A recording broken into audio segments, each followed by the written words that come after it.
ആ ശത്രുവിൻ്റെ ശല്യം കാരണം ജീവിതം മുന്നോട്ട് പോകാൻ വരെ കഴിയാത്തൊരവസ്ഥയിലാണ് നമ്മളുള്ളതെങ്കിൽ നമുക്ക് അവനെ പരാജയപ്പെടുത്താം, എല്ലാ നിലക്കും പരാജയപ്പെടുത്താം.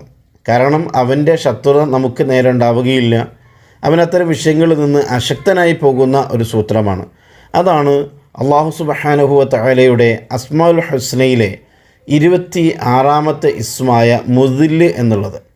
നിന്യത നൽകുന്നവൻ എന്നാണ് മുദില്ല് എന്ന വാക്കിൻ്റെ അർത്ഥം.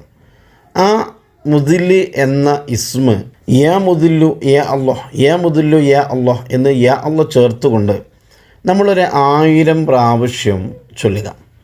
1000 പ്രാവശ്യം യാ മുദില്ലു യാ അല്ലാഹ്, യാ മുദില്ലു യാ അല്ലാഹ് എന്നിങ്ങനെ 1000 പ്രാവശ്യം ചൊല്ലുക.